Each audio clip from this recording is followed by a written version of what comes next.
23 August એટલે આપણે સૌ જાણીએ છીએ કે 2 વર્ષ પહેલા ચંદ્રયાન-3 નું જે સફળ આખું લોન્ચિંગ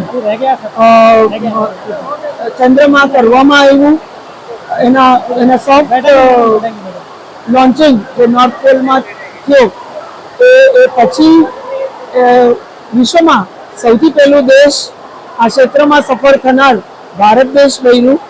અને માનનીય પ્રધાનમંત્રીશ્રીએ આ અવસર ઉપર અને આપણા બધા જ સ્પેસ રિસર્ચર્સ, સાયન્ટિસ્ટ, એન્જિનિયર્સ આ બધાને સન્માનિત કરવા માટે પણ અને ભારતની આ સ્પેસ યાત્રા એટલે સ્પેસ રિસર્ચ અને ઇનોવેશનની યાત્રાને મજબૂતી આપવા માટે થઈ અને 23 ઓગસ્ટને રાષ્ટ્રીય સ્પેસ દિવસ તરીકે ઘોષિત કર્યો. અને આજે માનનીય પ્રધાનમંત્રીશ્રીનું જે વિઝન છે કે આપણે આપણા યંગસ્ટર્સને વધુને વધુ આ દિશામાં પ્રેરિત કરી શકીએ, આ દિશામાં ચેનલાઇઝ કરી શકીએ. અને આપણે સૌને ખબર છે કે આપણી નવોદયા જે સ્કૂલો છે એ સ્કૂલમાં જે બ્રાઇટેસ્ટ માઇન્ડ હોય છે જિલ્લાના, એ ગ્રામીણ ક્ષેત્રના હોય, શહેરના હોય, એ વિદ્યાર્થીઓ અભ્યાસ કરતા હોય છે.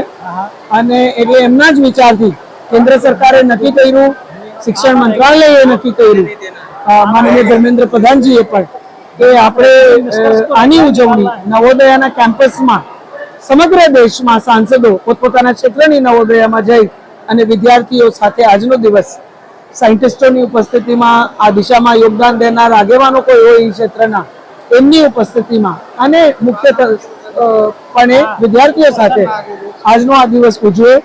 અને આપણે જોયું એ પ્રમાણે ખૂબ ઉત્સાહથી વિદ્યાર્થીઓએ આજનો દિવસ, આજના દિવસને જે સિમ્બોલિક કાર્યો હોય એ તમામ, એ રંગોળીના માધ્યમથી, મોડ્યુલ્સના માધ્યમથી, રોકેટ મોડ્યુલ્સ હોય, મિસાઇલ મોડ્યુલ્સ હોય, એના માધ્યમથી પણ ખૂબ સુંદર રીતે ઉત્સાહથી કે આજે સાયન્સનું કોઈ બેરિયર્સ નથી, સાયન્સ બધા બેરિયર્સ હટાવવાનું કામ કરે છે. એ પ્રમાણે એમને એક ફ્યુચરિસ્ટિક પ્રદર્શની આ મોડલ્સના માધ્યમથી પણ આપણને અહીંયા એની પ્રતીતિ કરાવી.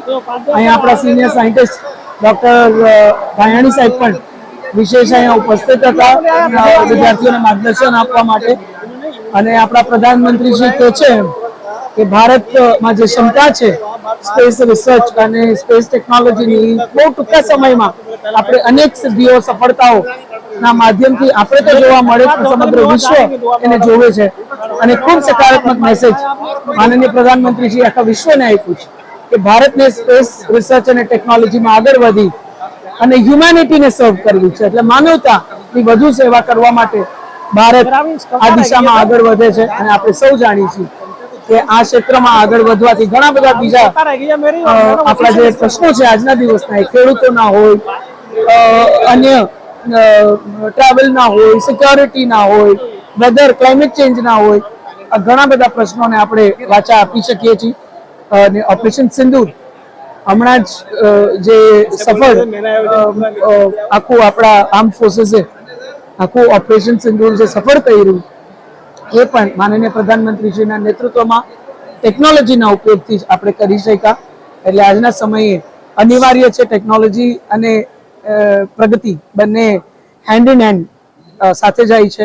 તો જ્યારે વિકસિત ભારતની પરિકલ્પના લઈ અને આપણે આગળ વધતા હોય ત્યારે આ ક્ષેત્ર અનિવાર્ય છે ભારતની પ્રગતિ માટે. અને દિશામાં આપણા માનનીય પ્રધાનમંત્રી શ્રી ખૂબ જ બળ આપે છે. અને આપણે સૌ પણ, અને વિશેષ કરીને આવા આપણા બ્રાઇટ માઇન્ડ્સ જે ફ્યુચર આપણા દેશના બ્રાઇટ નાગરિકો છે એ યોગદાન આપે એ ઉદ્દેશ્યથી આજે આખો કાર્યક્રમ કરવામાં આવ્યો. ખૂબ સરસ રીતે અહીંયા કેમ્પસમાં આ કાર્યક્રમનું આયોજન કરવામાં આવ્યું. હું આખા નવોદયાના પરિવારને ખૂબ ખૂબ અભિનંદન પાઠવું છું, એમનો આભાર આ તકે વ્યક્ત કરું છું. અને વિદ્યાર્થીના ઉત્સાહને જોઈ અને સ્પેસ રિસર્ચ, સ્પેસ પ્રગતિ, સ્પેસ ટેકનોલોજીમાં આપણું એક ફ્યુચર ખૂબ જ બ્રાઇટ છે એની આપણે સૌએ આજે પ્રતીતિ પણ કહી.